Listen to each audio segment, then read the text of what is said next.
Hello everyone, it's Kari from sunshineinmypocket.com. Today I have a fun project using the new Welcome Home stamp set from MISTI Stamps. For this project, I thought it would be fun to have a brick background for that spooky house.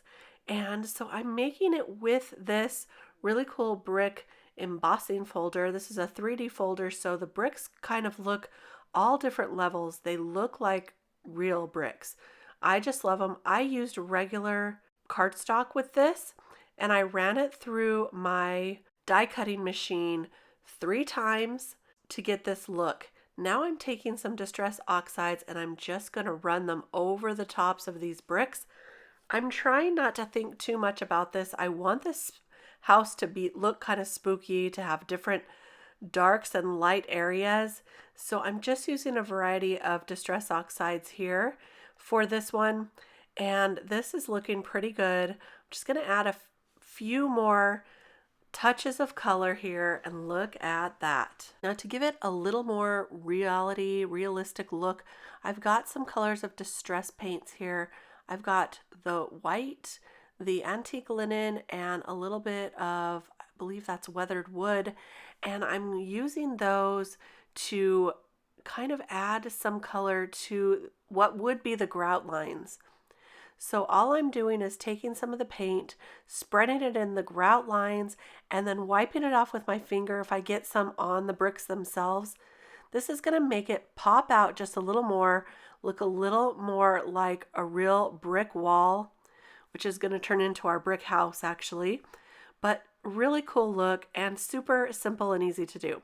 So I'm kind of combining all the 3 colors, just taking turns using some and then the other. I've watered some down a little bit, but I found that I really liked it the best when I used the paint straight. So for my second one, I'm going to add some fired brick color to this one.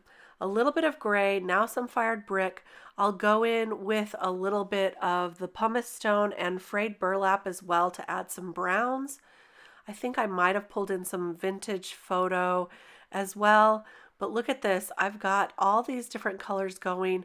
I'm going to make this look like an old brick house right here on this one. And this is going to be for our second house. So I'm making 2 different cards today with some different techniques, and one is if you feel like coloring, and the other is for when you don't feel like coloring. So I'm going to show you 2 different ways to pull these together, just to give you some ideas and jumpstart your creativity. This Welcome Home stamp set with the spooky house is a favorite of mine, so that's why I couldn't wait to finish this video and show it to you before Halloween. For the red brick, I am taking some of the leftover paint on my mat here, and I'm just going to flick it on with a paintbrush. I've watered it down quite a bit so that I could add some of those paint splotches, and now I'm just putting some in those grout lines as well. This is really going to make this house look older, like it's been here for a long time. So you can see I'm just adding it real quickly and wiping it clean with my finger. Here's a look at our 2 panels, and don't they look great? They look really cool. So now it's time to add that spooky house. I went ahead and cut it out. The original stamp has some bricks on it, but I cut around those bricks so that they would not be in this little house, the house doorway. We're instead just using the bricks from the background that we created, and now I'm going to color these up. As I mentioned, one will be colored and the other we're going to leave black and white. So I'm going to show you how we're going to pull those together. And for this one, I'm going to color the steps to look like cement. So just using some neutral grays here, very simple coloring. And for the door itself, I'm going to use some colors of green. I thought a green door would be a little bit spooky. And so my darkest green is this G28. I'm going around the whole perimeter of the door, and then I'm going to add some darker spots around the corners here. Then we'll go ahead and blend that out with the medium shade of green. Whoops, there we go. That's the YG17. So just blending that out, and then I'll also add a lighter color of green, and I'm going to color this whole door up in greens. The center part is really cool. It could be glass, it could be stained glass. Those could be different colors in there, but I decided to color it all up in green and make it kind of look like patchwork, or what am I trying to say? Like a quilted, to me it looks like a quilted, could be a quilted door, quilted corduroy. I don't know. But I just thought it was funny and I liked it for this Halloween house. So I'm coloring the lowest parts of each of those sections, the darkest green, going in with the lighter greens. And I brought in a few other shades of green too, just for all of the difference. This is a small image, so you certainly don't have to add all of these colors that I did, but I really love how this turned out. I'm going to finish coloring up the pumpkins using some oranges and browns, the broom with some yellows and browns, coloring up the bat and the cat, of course, in blacks. Now I'm going around the whole thing with some of the red brick Distress Oxide, and that's going to look like it belongs on this background.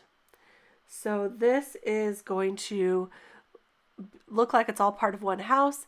And then for the sentiments, I have a few of them on these strips here. I'm going to cut them apart. I've colored them up with that same fired brick Distress Oxide.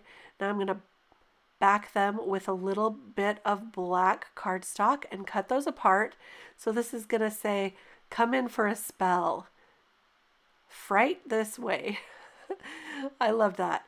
And then I'll pop up the house with some foam tape.